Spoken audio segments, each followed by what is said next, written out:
গাফেল হইলে, কতটা নিমক হারাম হইলে 365 দিনে একদিনও ফজরের নামাজ পড়ে না। এমন অনেক নিমক হারাম আছে 365 দিনে শুক্রবারের জুমার দিনের নামাজ ছাড়া বাকি এক ওয়াক্ত নামাজও পড়ে না। এই সমাজের ভিতরে এরকম অনেক নফর মানুষ।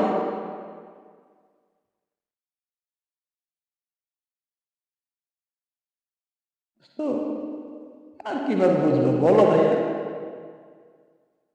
আর কিভাবে বুঝবা? আর কিভাবে বুঝাইলে বুঝবা বলো? বারবার করে বলতেছি জাহান্নামীরা বেনামাজিরা জান্নাতে যায় না ভাইয়া। একটা বেনামাজি আল্লাহ যদি মাফ না করে দয়া কইরা, সেদিন জাহান্নামের হাত থেকে বাঁচতে পারবে না।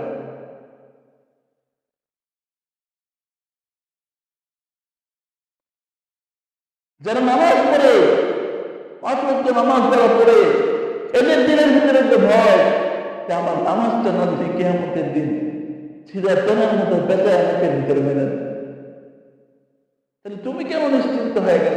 কে তোমার নিশ্চিন্ত করলো?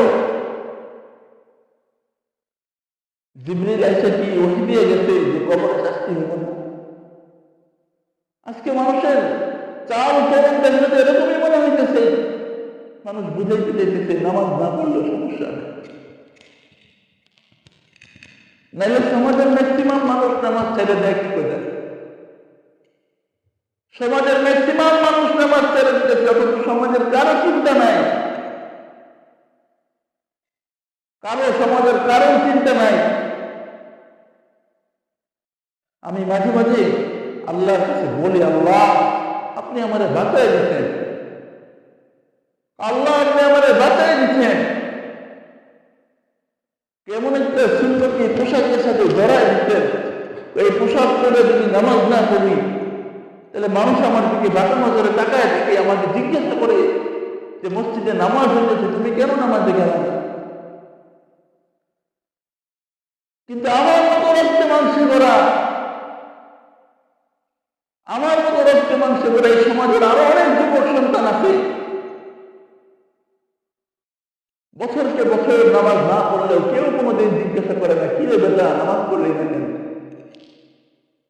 কিরে বেটা নামাজ কেন পড়লি না? আল্লাহকে বলে, আল্লাহ তুমি আমাদের বাঁচাই দিছ, মালিক মওলা তুমি আমাদের বাঁচাই দিছ। যদি এদের কাছে করতাম তাহলে হয়তো আমিও এরকম হয়ে যেতাম, কেউ আমার কোনো খোঁজ খবর নিত